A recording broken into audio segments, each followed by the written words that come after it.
And today I would like to do two things.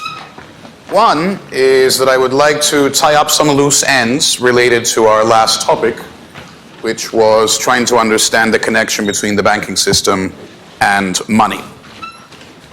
So that has to do with some last details of how it is that the Fed affects the money supply. And when we've talked about that, we'll be able to move on and start our next big topic for the course. So we started off by defining aggregates, then we talked about how economists tend to think about economic growth. And the next logical thing to do, of course, is to talk about how economists think about the business cycle. We needed to pause and talk about the whole money and banking thing before doing that, but now we're just about ready to start talking about the business cycle. So that's our plan. And that discussion is going to keep us busy pretty much until the end of the semester. Any questions or comments about the midterm or about what we did so far with money and banking? If not, then let's jump right in. Just before the midterm, last week we were discussing how when the Fed tries to change the money supply, it does so indirectly by changing the monetary base, which of course is just currency plus funds that banks have in their reserve accounts. And we discussed that the way they do this, generally, is through what we called open market operations. In other words, the Fed buys or sells some sort of security.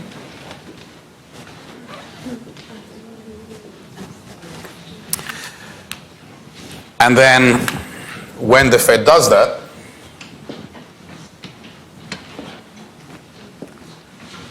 this new monetary base becomes new money as banks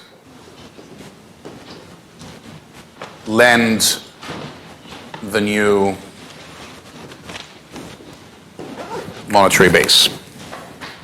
And thus a change in the monetary base expands out into a generally larger change in the money supply. So we discussed that side of things, right? What we haven't discussed, which I think is useful to do just for completeness, is what happens at the Fed itself.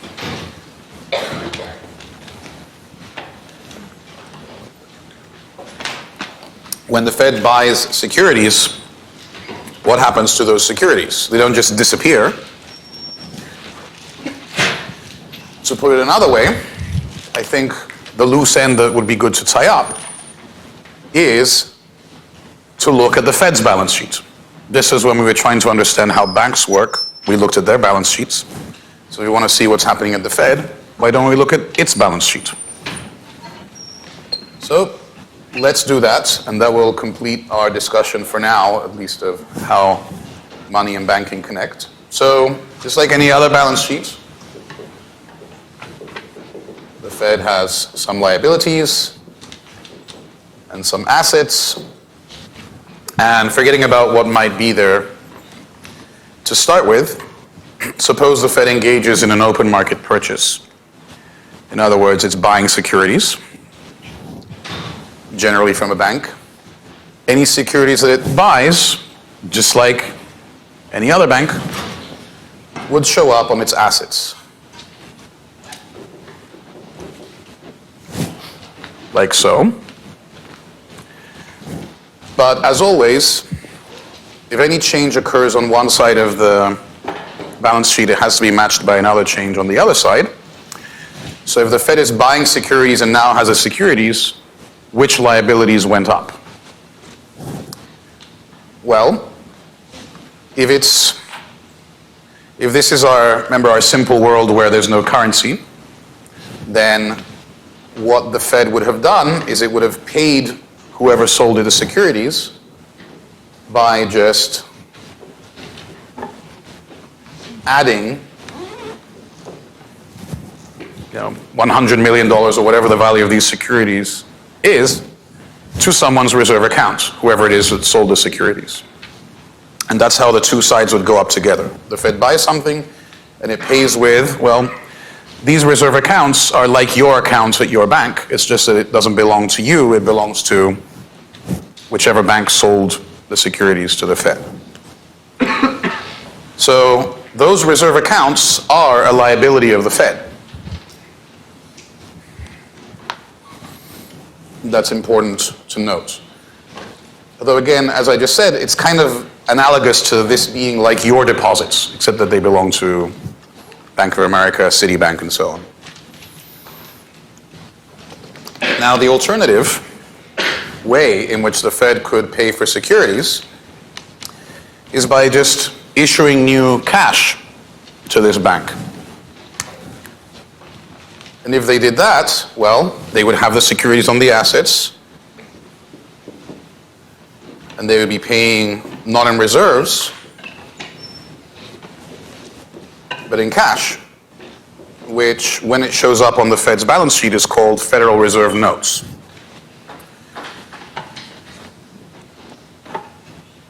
So all the paper money is actually also a liability of the Fed. And that is different from the regular banks, right? This is analogous to the deposits at a normal bank, but this doesn't really have any clear analog on a regular bank balance sheet. Although it does resemble something that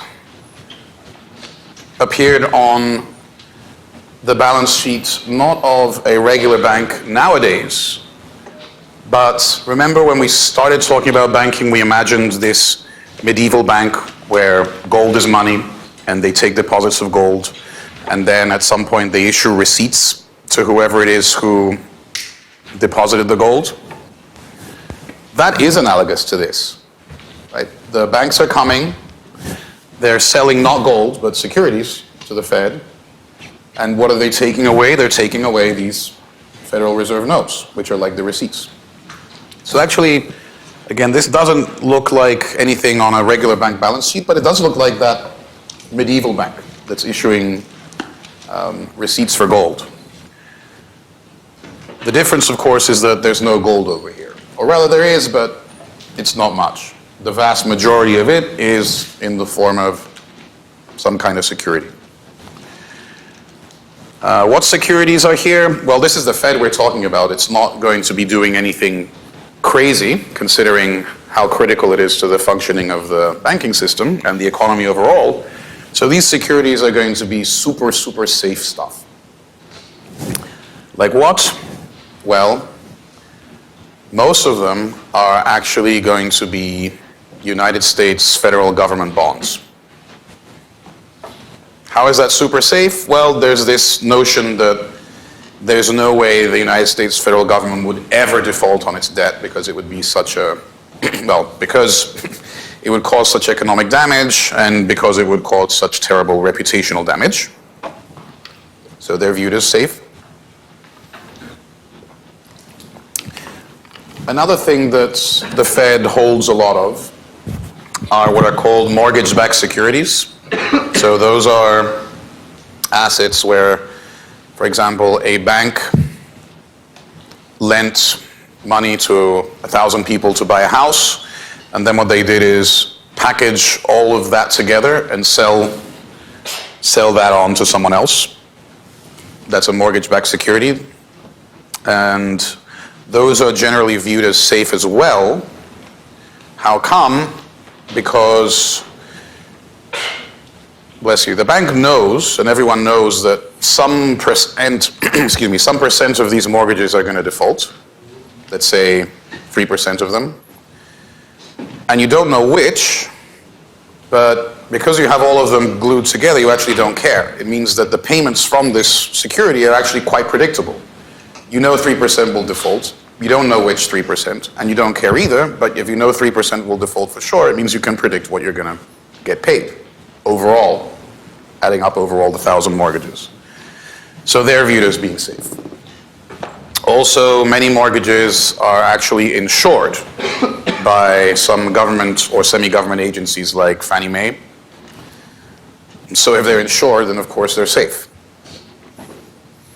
So that's what's here. Plus a few other things. We'll actually look at the Fed balance sheet in a minute. What else is here? The US government needs a bank account.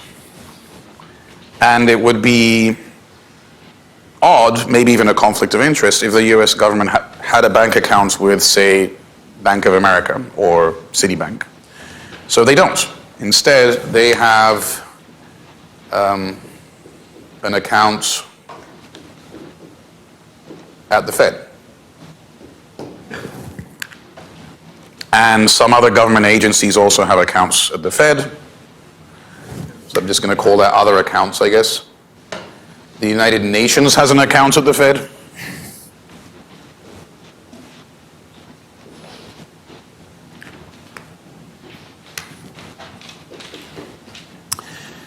And then remember that the pile of funds that any bank controls gains or loses value on any given day. And therefore, all banks need to have some buffer to make sure that they're able to meet all their commitments. In other words, all banks have to have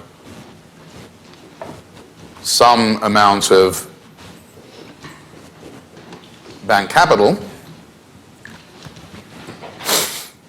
which grows and shrinks with the value of the assets that it manages.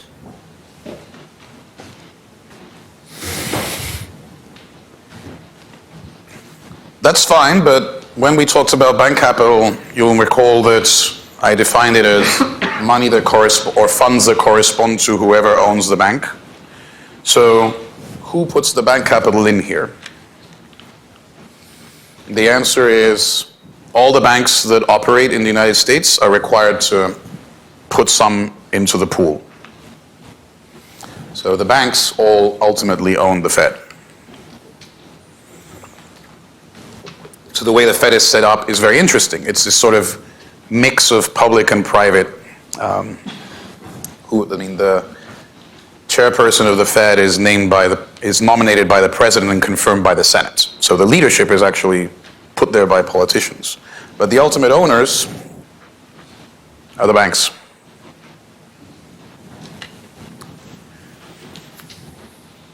Any questions, comments, thoughts about this? I guess the main points I wanted to make, if you recall, I referred to the monetary base at some point as it's what the Fed uses to pay for stuff when it buys anything. Now you can see that's true. And as a result, since it's what the Fed uses to pay for stuff, it's a liability of the Fed. There is the monetary base, right there. And so whenever the Fed conducts an open market operation, if it buys securities, then one of these two things has to go up. If it sells securities, then one of these two things has to go down. Any questions, thoughts about open market operations? Okay, so that's the first order of business. The second, it says here, Fed lending. Notice that we were just discussing that when the Fed wants to change the monetary base, what they do generally is they buy or sell securities.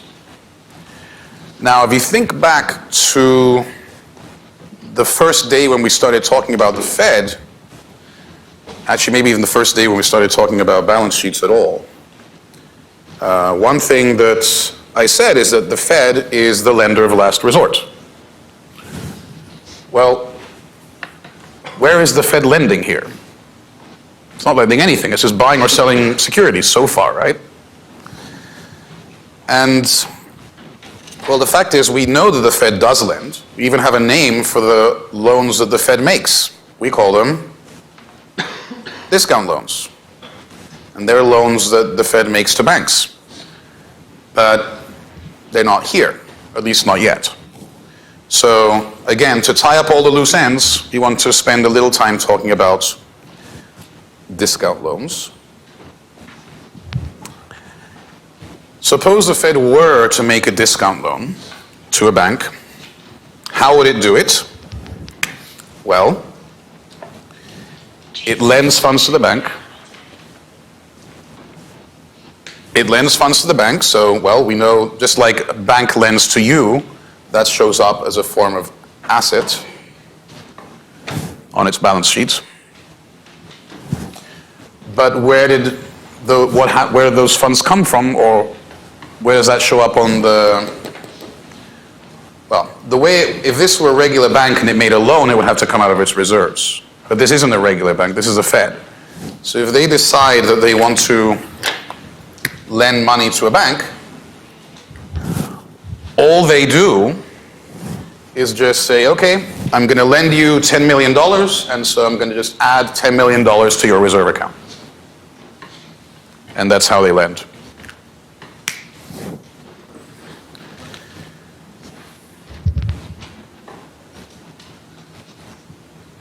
And then, of course, the bank that receives these reserves could treat it the same way it would treat any funds it got if it had sold securities, right? It would still lend those funds out, and they would be multiplied in the same way that the funds they get from selling securities would be multiplied. Except that when the Fed, remember, the Fed is not just randomly lending to banks. The Fed is the lender of last resort. So the Fed, if it's going to be doing this, in general, it's going to be doing it because it's the last resort. There's no one else who is willing to lend. Why might that happen? Well, we discussed. There could be a situation where, let's say there are bank runs, and so all the banks, in order to protect themselves from bank runs, want to make sure they have extra reserves to give confidence to their customers. Of course, if all the banks are trying to raise their reserves at once, it means they're all trying to borrow at once, which means no one's lending. And it would be a situation like that, where there's something like bank runs going on, that the Fed would step in as lender of last resort, giving the banks extra reserves by temporarily lending them funds. Yes? Is the Fed only loan to U.S. banks? That's an interesting question.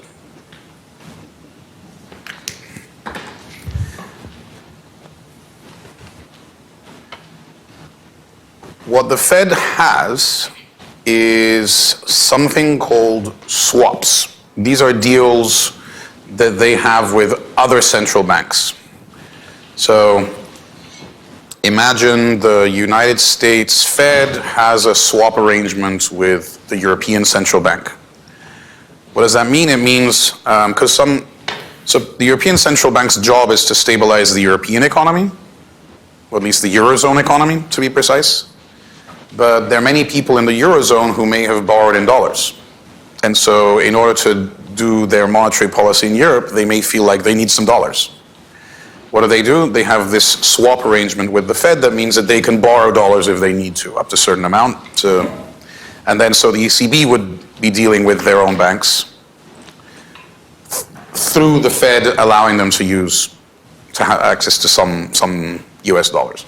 And the reverse is true. In principle, the US could have, if it's a swap, it means that they both have the same arrangement. That's why it's called a swap.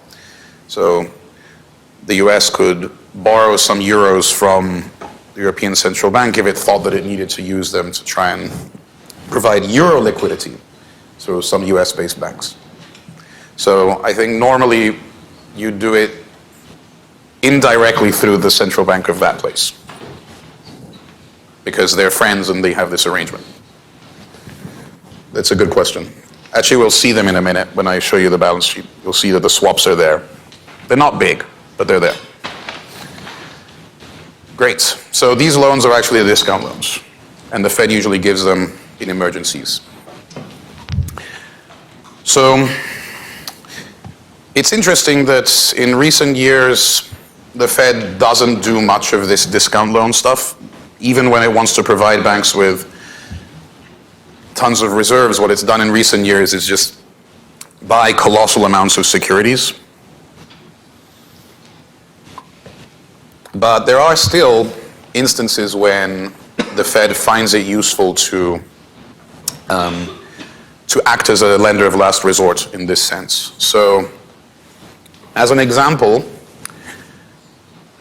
did I ever talk to you about 9/11? 2001? No? So, 9/11, 2001, I'm sure you all know what happened. Some planes were crashed into the World Trade Center and the Pentagon.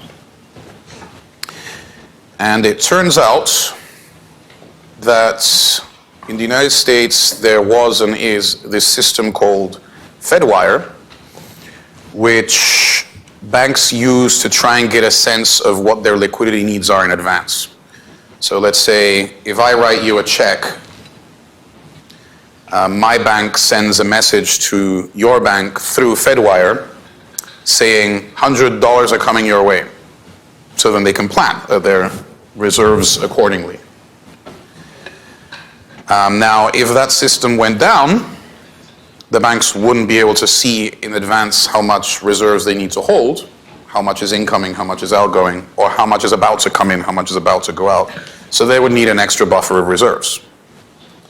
So what happened is that on 9/11, when the World Trade Center came down, one of the banks that was key to the functioning of FedWire was housed there, and so of course it was destroyed.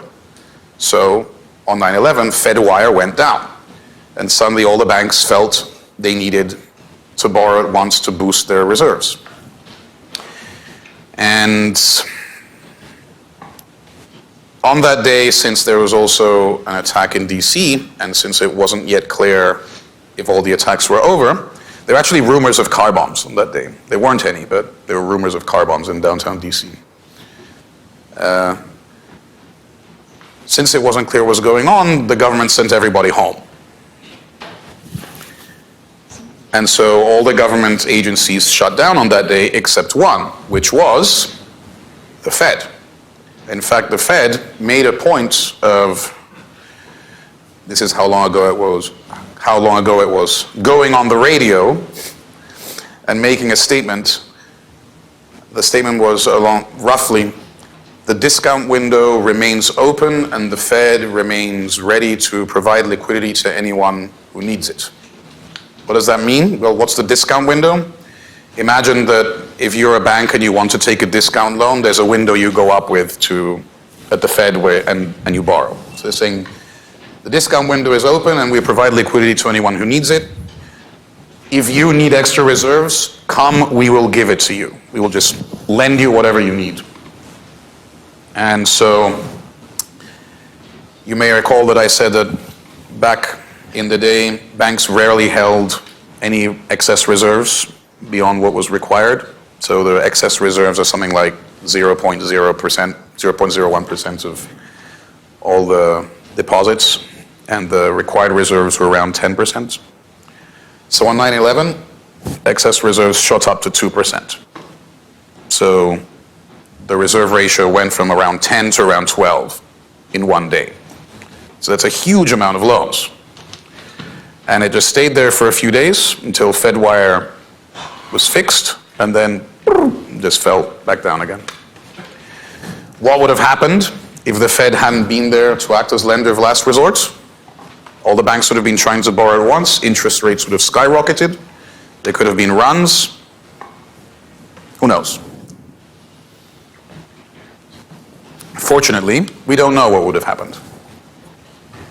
So we'll look at the Fed balance sheet. We won't see a big space there for discount loans, but the key about discount loans is not that they're large, it's that they're there if needed. Okay. All right, so let's switch gears and I can figure out how to get this to work. Have a look at what the Fed balance sheet has been composed of in recent years. So this is starting in 2018 and going up partway through 2022. So this is the asset side. So this is in what form are the Fed's funds. And you can see that the biggest component, more than half, is clearly what's labeled Treasury securities held outright. What does that mean? US government debt. So it's more than half. Then the next biggest part is dark blue, and that's agency debt and MBS. MBS in this context stands for mortgage-backed securities. So those are the insured mortgages plus supposedly super safe mortgage-backed securities. And they're pretty big too, though not as big. Then there are a few other items, but they're much smaller. You can see the gray central bank liquidity swaps. Actually, maybe I should go over to the podium. These other elements are pretty small. Here are the central bank liquidity swaps that we just discussed. Notice you can't see them until we hit 2020, and then suddenly they go up, and then they disappear again. What's that? That's the central banks talking to each other during the COVID lockdowns and trying to help each other out. But, you know, once things kind of settle down, those swaps go away.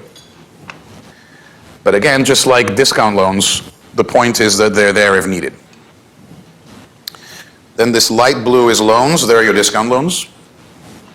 You can see it's not much. And this green thing says other assets. What could other assets be?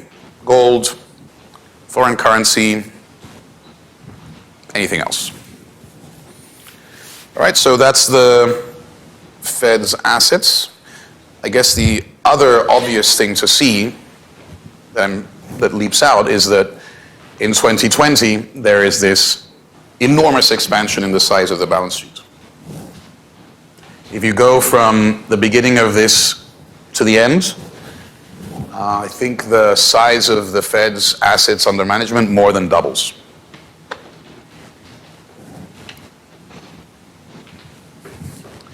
What about the liabilities? Here are the liabilities. So the bottom, we can start out over in 2019. You can see that there are two things that are roughly the same size that seem to dominate here. One is this, which is Federal Reserve notes. And you can see it doesn't really change that much over the entire period, does it? Federal Reserve notes are kind of a constant. So they're there, but when the Fed decides that it's going to take any major action, they don't do it by issuing new cash. They do it by issuing new reserves, which is this other thing here, this other blue area. It's chugging along here, roughly the same as Federal Reserve notes, and then suddenly we hit 2020 and it balloons. So that by the end, there's something like double the reserves of the cash. It's quite dramatic. And then here there are other items. This is the US Treasury General Account. That's the US federal government's account. You can see that balloons in 2020. What are they doing? They're getting ready for all their stimulus spending. And then it fades away. Capital and other liabilities, it's there, it's very small. And then there's this green thing called reverse repurchase agreements. Those are basically very short-term I guess, very short-term borrowings from banks.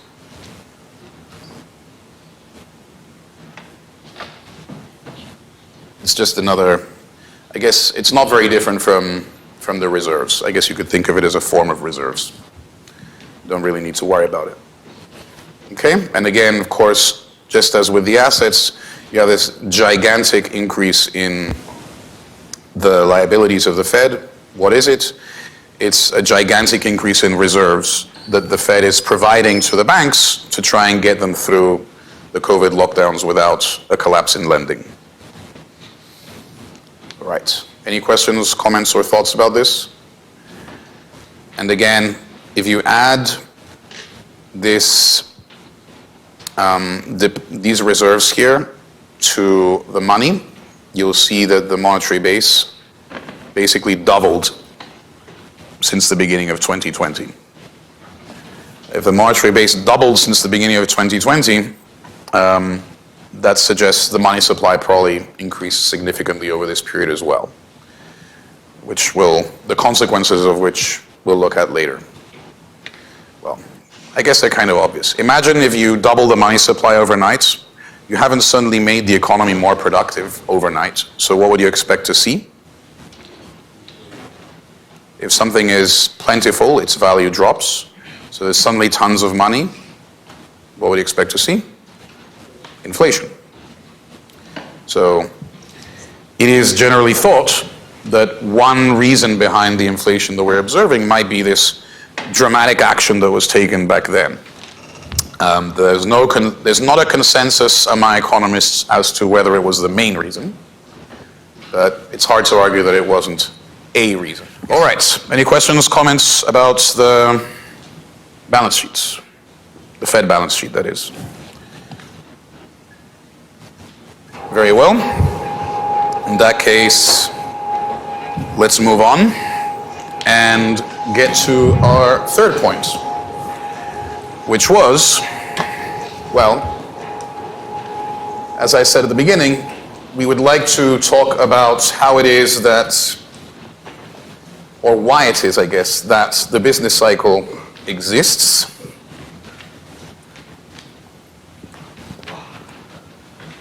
In order to do so, we will need to have, just as with when we're talking about economic growth, in order to talk about economic growth, we need some sort of theory to wrap our heads around what are the factors that are involved and which ones are likely to be the ones that matter the most.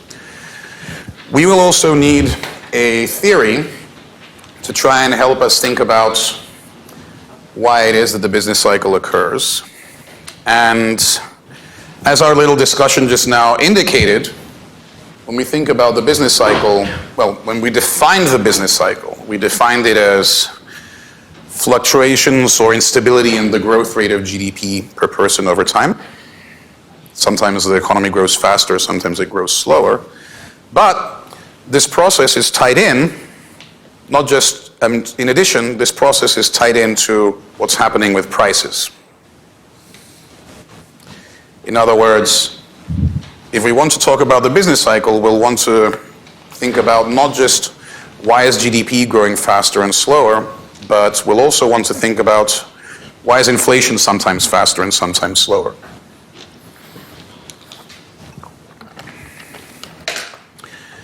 Now, if you were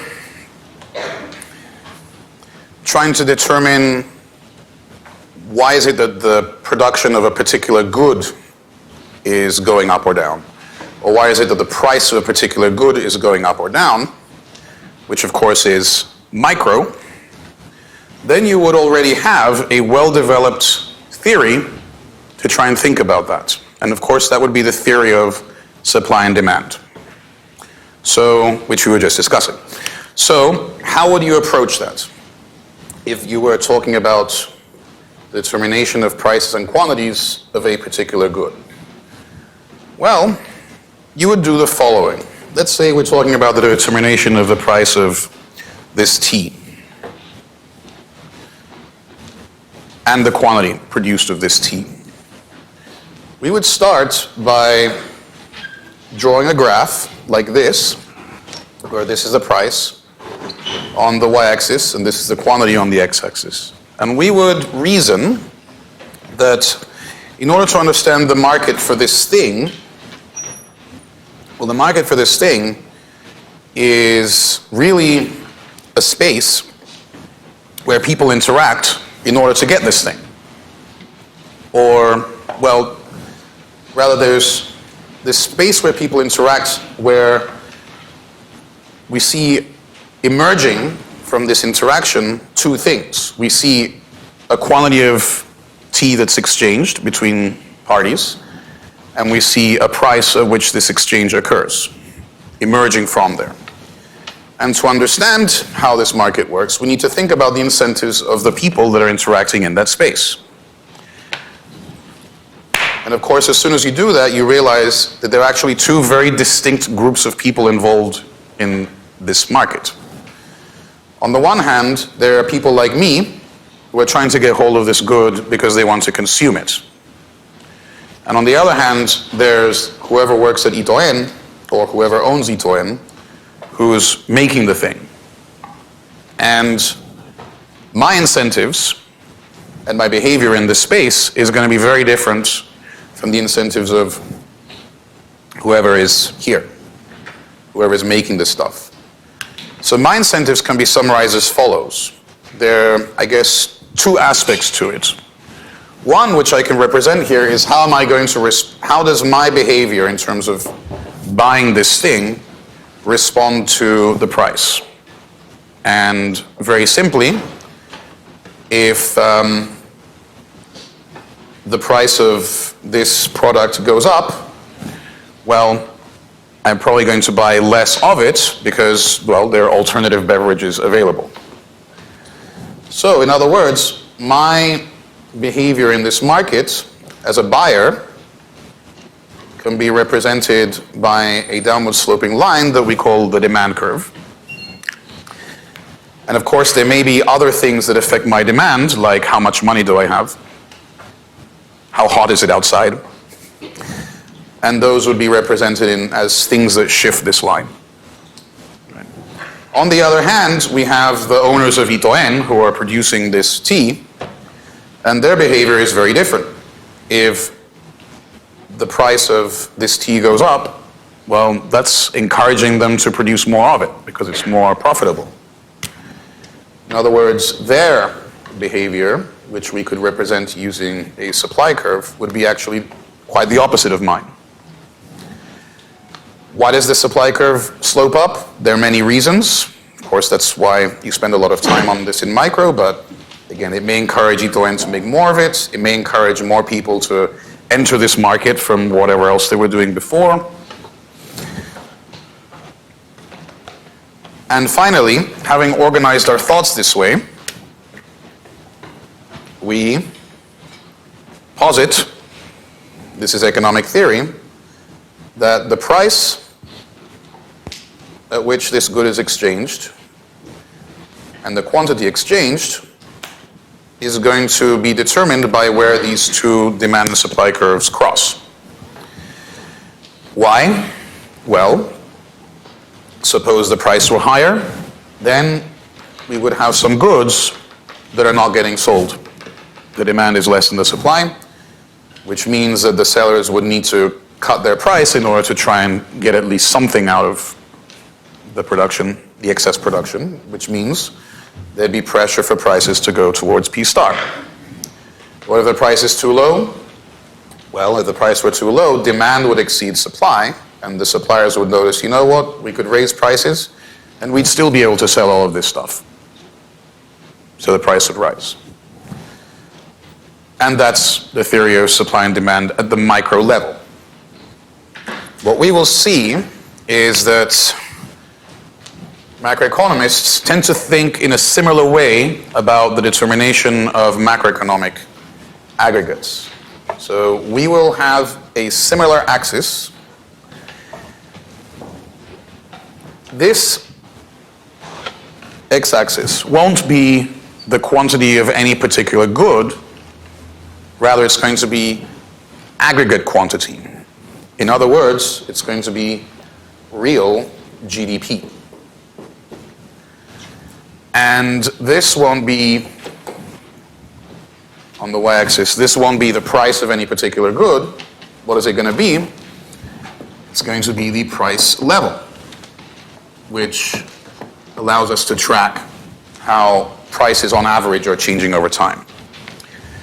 And this figure is not going to tell us the theory of supply and demand. It's going to be a theory of aggregate supply and aggregate demand.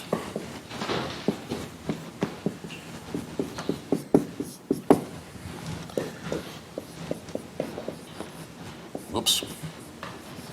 So the theory of aggregate supply and aggregate demand is going to build on intuition that you probably still have from when you took micro, and sometimes it's going to look like it, and sometimes it will look quite different. But so that's where we're headed, and that's what we're going to start thinking about today. We're going to be looking at how does the quantity demanded depend on the price level, how does the quantity supplied depend on the price level, just like we just did in 3 minutes for micro. And then we'll assert again that the actual price, the actual quantity of GDP and the price level will depend on where aggregate demand and where aggregate supply intersect. Okay? Now, let's start with aggregate supply. Our question is, how might producers respond to a change in the price level, independent of what demanders might do? They have a whole different set of incentives.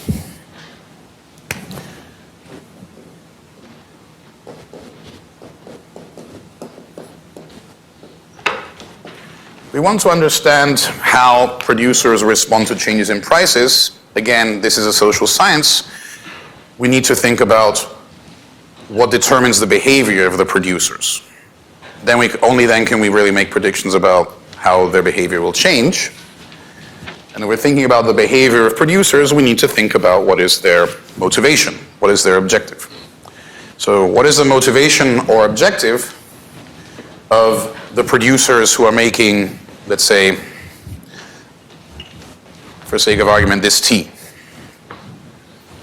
What are they trying to do? Or to put another way, what are they trying to maximize? Profits. So we start from the idea that the firm's objective is to maximize profits. Next, what do we need to do? Well, we need to see how profits are affected by prices. And how do we do that? Well, let's start by writing down what profits are.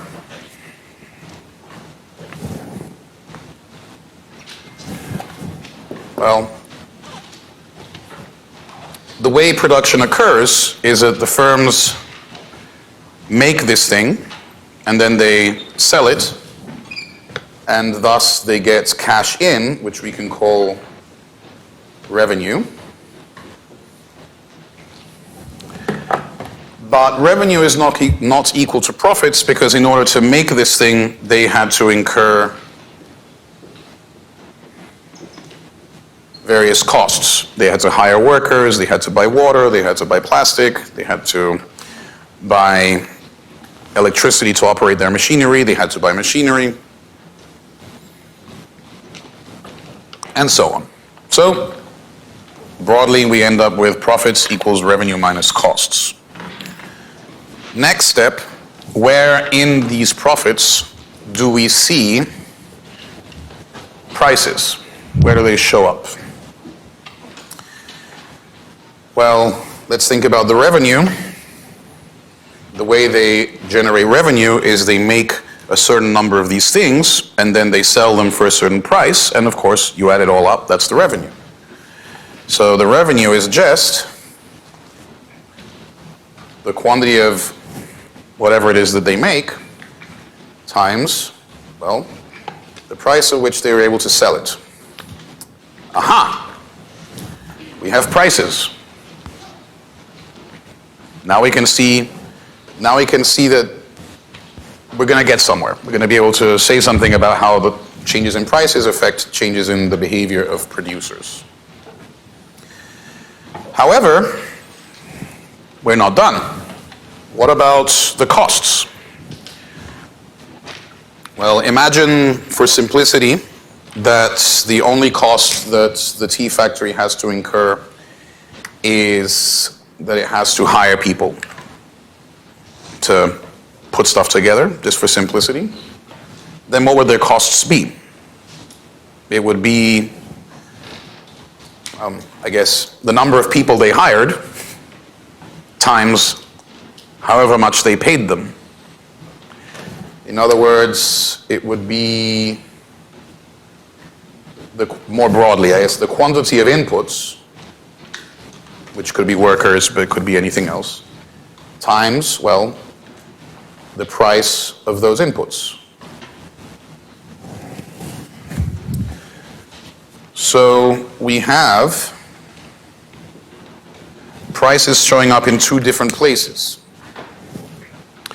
And so our question of how does the price level impact production is now getting more complicated, because it depends which prices we're talking about. If a change in the price level entails the price of output going up, well, that's going to encourage production, because P is the reward for each unit produced.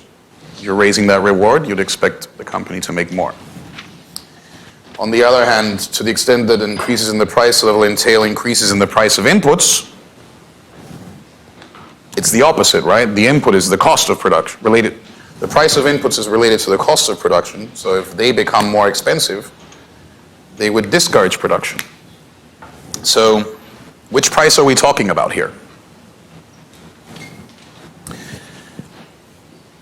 Now, the answer, I guess, is a third possibility before we think about the answer, which is, what if the price level raises both? Let's say the price level doubles and the price of all the goods doubles, but the price of all the inputs also double. Then what do you expect to see? Well, this doubling encourages production, this doubling discourages production, so they're just going to cancel out and nothing changes. Well, that's interesting. That's suggesting that whatever determines GDP, if you increase the price level, if the price of everything increases together, what happens to production? Nothing. The seller's incentives haven't changed. On the one hand, you're rewarding production twice as much as before. On the other hand, you're discouraging production by the exact same amount. So you would get a vertical line. Changes in the price level don't affect output. Okay? That doesn't look like a regular supply curve, does it? So that line I drew is predicated on the idea that when the price level rises, all the prices rise together. That's important. And it's going to be an important part of our theory. We're going to refer to it as the long-run aggregate supply curve. Why long run? Because I guess if there's one thing on which economists agree, this is probably one of them. That if anything changes in the economy and you give it a long enough time frame to deal with it, it'll have time to affect all prices equally. What do I mean by this?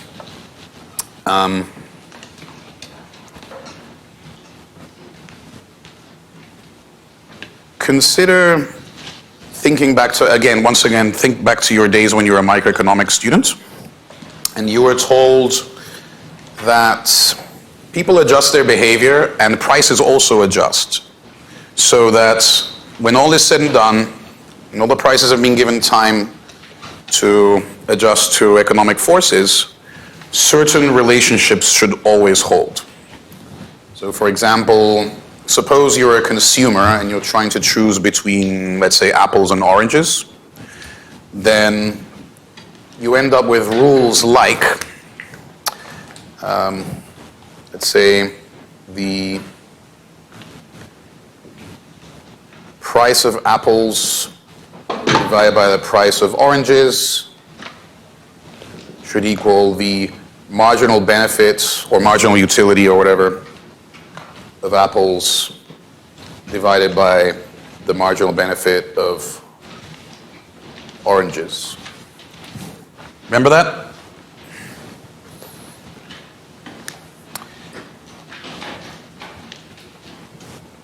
And similarly, if there were two inputs that the firm has to choose between, the price of, let's say, oil divided by the price of paying workers should equal the marginal revenue product of oil, of an additional unit of oil divided by the marginal revenue product of the additional worker. It's the same thing except that instead of consumer goods, it's inputs. So if you took this relationship and you multiplied, let's say, top and bottom, you multiplied all the prices by 6, just picking a random number. Then this is times 6 and this is times 6. Has anything changed? No. This part is exactly the same, which means the consumer would have no reason to change their behavior. If instead this had been inputs, same thing. What about, let me give you another window into this.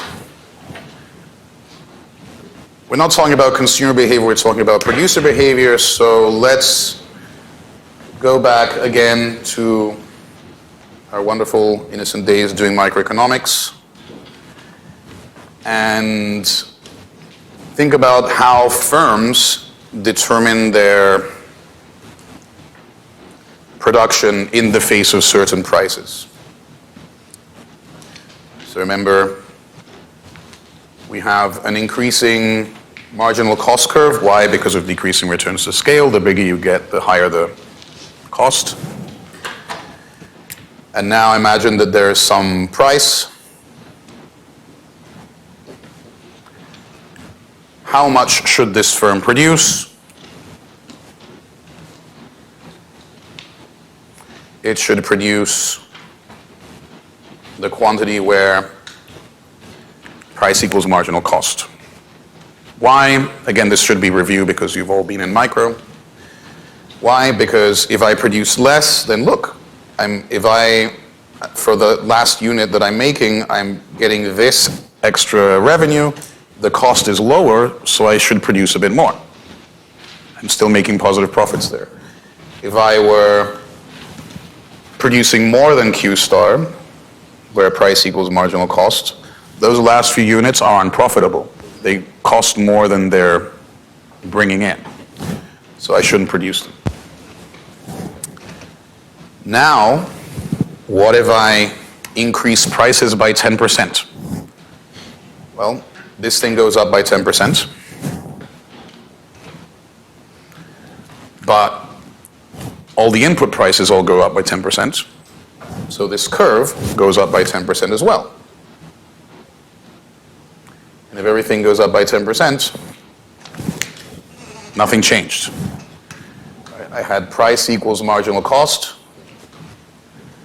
If I multiply both sides by 10%, so I add 10% to both sides, that's 1.1.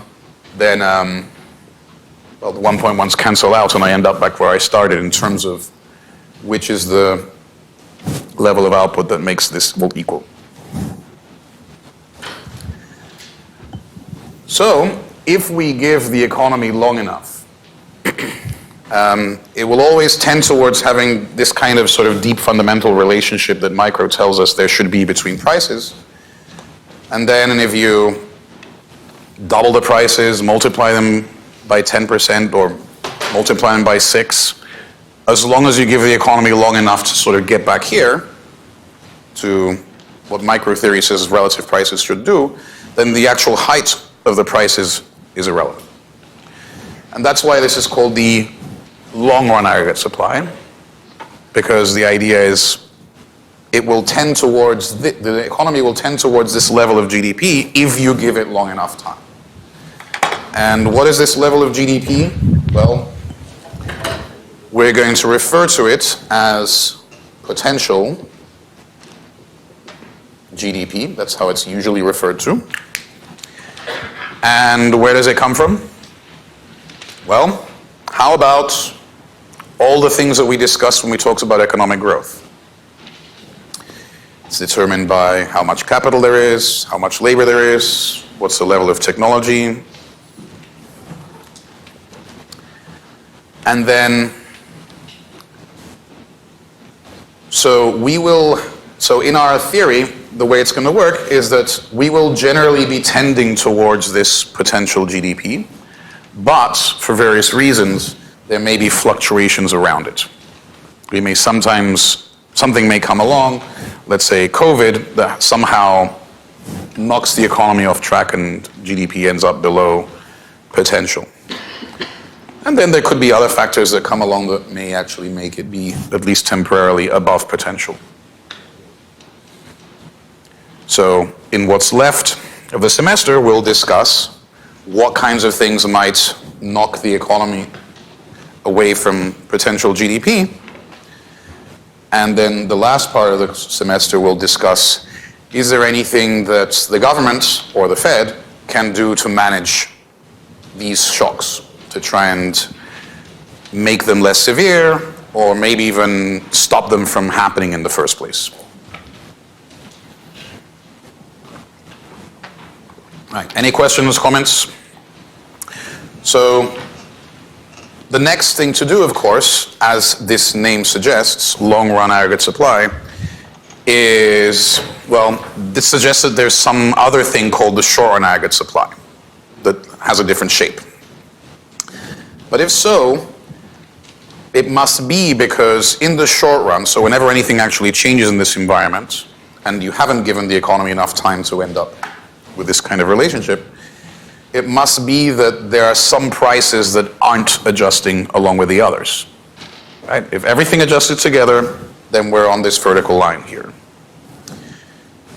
So if we're going to have any short run aggregate supply curve that doesn't look like this, then it means that some prices must somehow be lagging behind the others. Right? In other words, let's say if these rise, these don't rise immediately. Or the other way around. One or the other must be true. So just as a hint as to what's coming next, from your personal experience, is there any market where you've found the transactions are unusually slow compared to others to carry out? Yeah? Real estate, maybe. I have another thing in mind that's even worse, and that actually is a larger share of the economy. But that's a good example. How about the market for you? The job market. Right? Real estate is important, but it's still small compared to the labor market, which is 2/3 of GDP. If you wanted a job, could you just snap your fingers and have one right now? Probably not. It depends on the job, right? If you wanted to just get a low-skilled job, well, there are help wanted signs outside the CVS down on, what is it, E Street. You could walk in there and take that job. But, you know, you guys are highly educated and soon will be, whenever you're done with GW, you will be highly educated, skilled GW grads with particular talents and abilities that other people don't have necessarily. And furthermore, the particular collection of talents that any one of you has is going to be different from the others. So when you go out there as seniors and try and find jobs, it's going to take time because you'll be looking for a job that's a good match to your abilities and interests, and the employers will also be looking for a good match, and finding a good match takes time. When your TAs are done with their PhDs, they would start jobs, let's say as professors in September of whatever year they start, but they would send their, they would be doing interviews in January of that year, not September, and they would be sending out their CVs in like October of the previous year, and the universities who are planning to hire would be budgeting for that even before that, like even before the summer. So it takes like a year and a half to create and fill a professor job. So for that kind of job especially, these prices are going to take years to adjust to any changes that come along.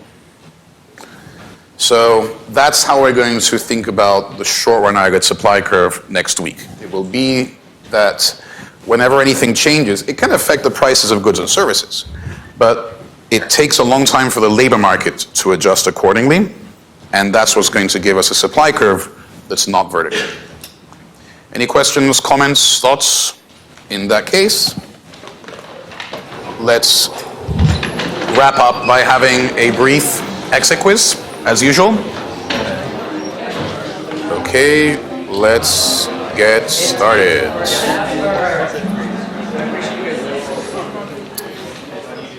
First question, true or false? Reserve accounts are a liability of the Fed.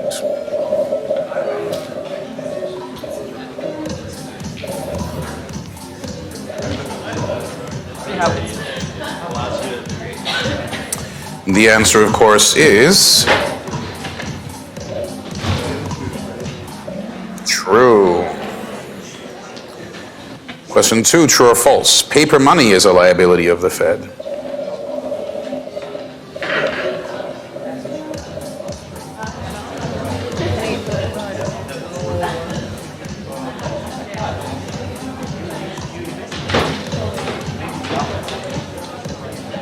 The answer is true.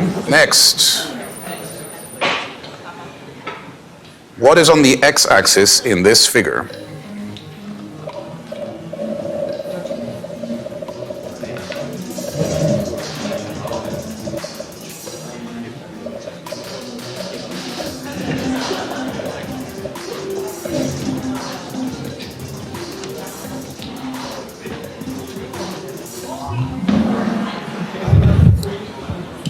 It is real GDP. Next, what is on the y-axis in this figure?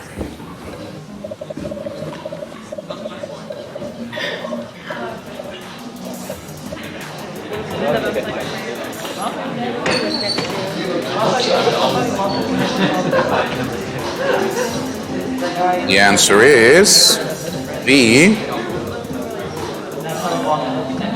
Price level. In theory, in the long run, aggregate supply is not affected by inflation at all. It's not affected by low inflation, high inflation, or is highly sensitive to inflation.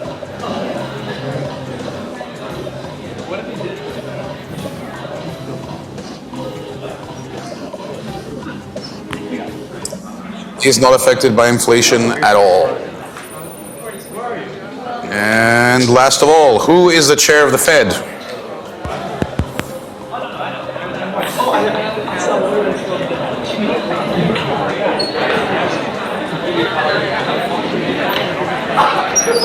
It is Jerome Powell. All right, let's see how we did. Third is eggs, yum yum. Second is Yash, good job. And our winner is Porter. All right, great job everyone. Porter, if you want, I have a little something for you. Otherwise, everyone else, have a good weekend and see you next week. Bye.